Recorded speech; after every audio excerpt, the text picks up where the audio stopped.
Campaign 2020 is sponsored by Wisconsin Hospital Association, Quick Trip,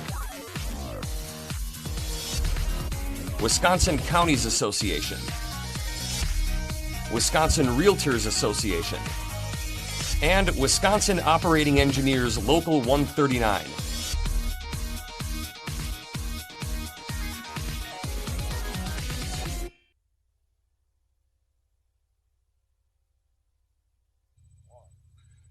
State Representative Rob Swearingen of Rhinelander is a Republican seeking re-election in the 34th Assembly District.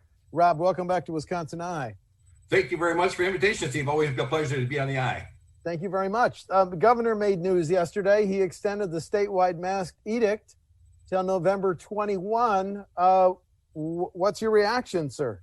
I've got some mixed reactions, Steve. Very honestly, clearly there's still a court challenge on the first mandate, and now the governor appears to be blatantly just breaking the law and the Constitution in making this second one, where it's clearly, in my opinion, illegal. So I guess my frustration is I'm not sure we needed the mandate in the first place, given the fact that a lot of the businesses, at least up here in the Northwoods, and I'm sure probably even more down in the southern part of the state, already had implemented a face mask policy.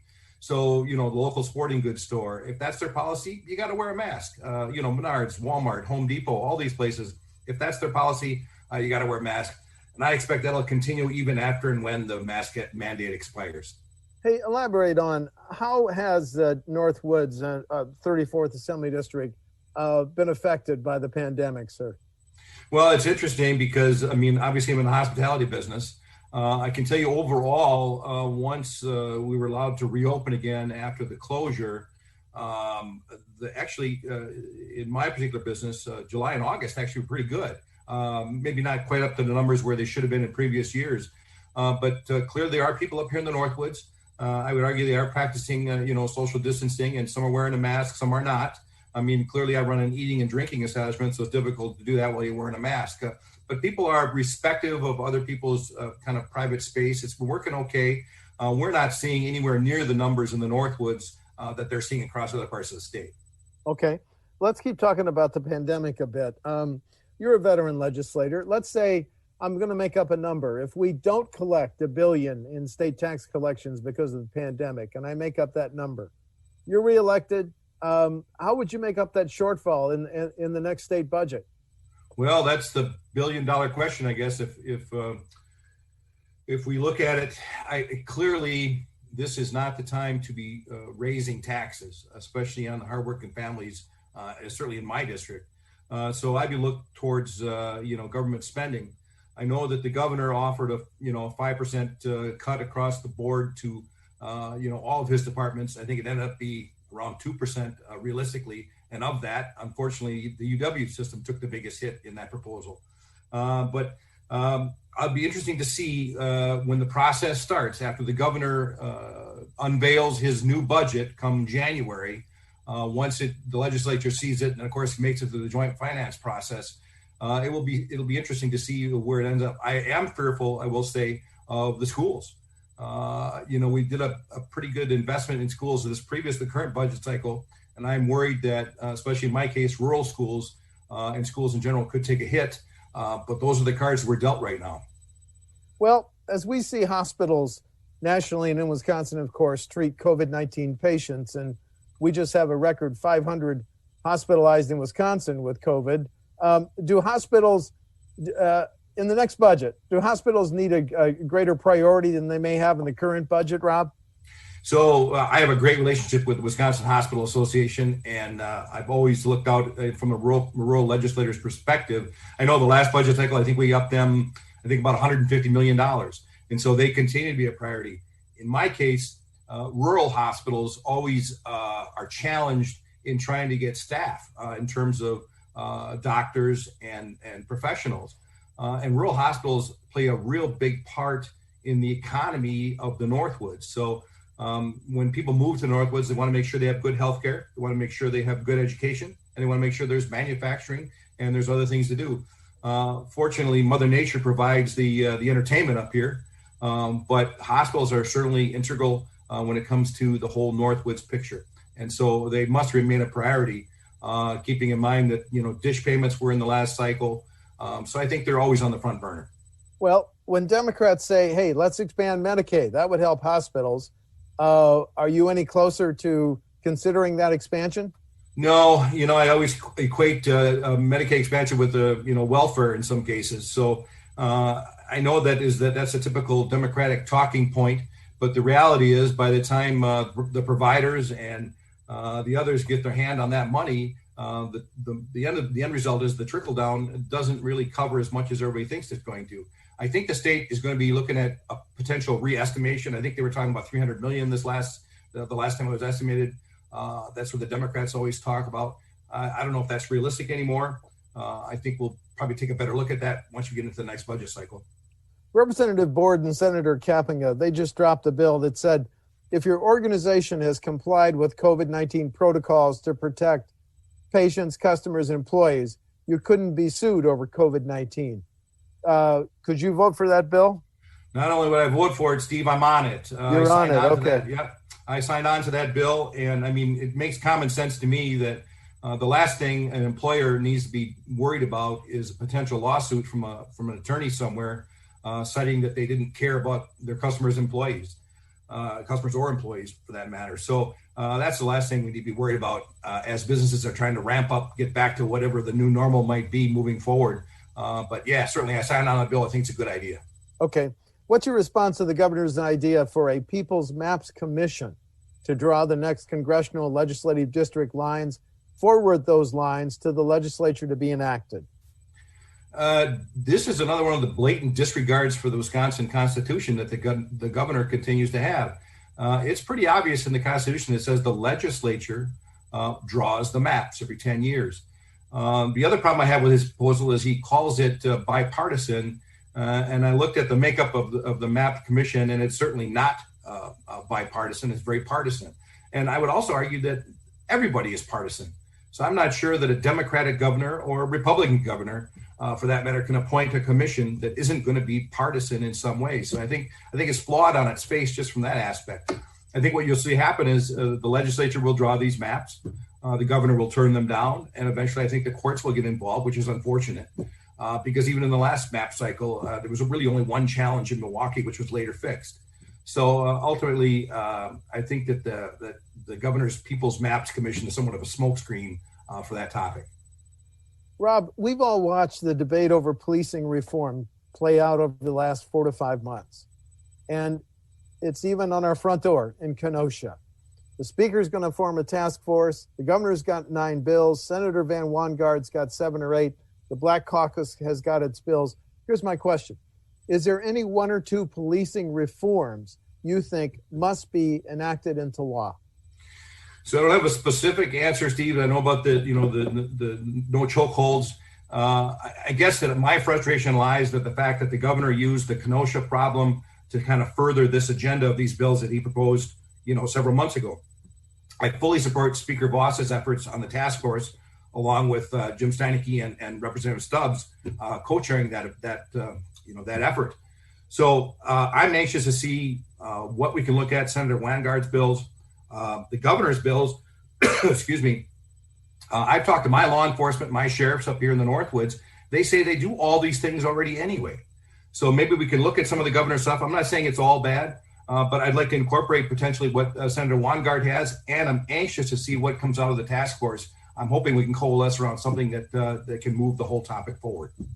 As the states around Wisconsin legalize medical and recreational marijuana, what's your position? So I've always kind of viewed marijuana as a gateway drug. But that being said, Representative Felskowski in the last cycle had a marijuana bill. I think I could, somewhat entertain the thought of marijuana being prescribed by a licensed pharmacist and being distributed by the pharmacy, or a licensed doctor, I should say, and then be distributed by a pharmacy. I think that's always open. However, not recreational marijuana. I would not be in favor of that. Okay. Let's talk about property taxes, which are high in Wisconsin. And that's the reason for more than 20 years, school districts, local governments have been living with caps and limits on property taxes. If you're reelected, voting on the next state budget, Should those caps, those limits on property taxes stay in place? Well, I know that we provided some exemptions in the past, and I'm always really looking at exemptions, but the limits themselves, Steve, I'm always worried about my people on fixed income. So especially in Vilas County, the demographics are older, and I'm worried about those folks being driven out of their own homes. So as much as I feel for the school districts, I think that those levy limits, for the most part, really have to maintain. I think that's the safeguard that we have for our fixed income people against the school district. So I get the fact they need exemptions. I'm okay with that on a case by case, but largely I think the levy limits do serve a purpose.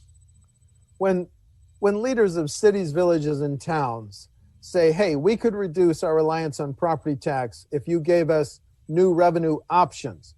For example, Representative Goyke in Milwaukee, if voters pass a referendum, they could levy a half-cent sales tax. Is it time to give local governments alternative sources of revenue options to reduce their reliance on the property tax? Well, Representative Goyke's idea is not a new one. A couple of years back, a couple of sessions ago, I think it was Representative Knutson and Senator Tiffany at the time came out with a 0.5%. That ultimately, I think there was some floor debate the last night and it never went any forward. I would also say that in my district, there's a couple of areas, Rhinelander and Eagle River, that have a premier resort tax. And I think that's similar to kind of what you're describing here. But the concern always is, does it go to the municipality or does it go to the county? In the case of the premier resort tax, Rhinelander gets that money because it's their tax. Eagle River gets that money because it's their tax. Should Vilas or Oneida County be in on that? I don't know.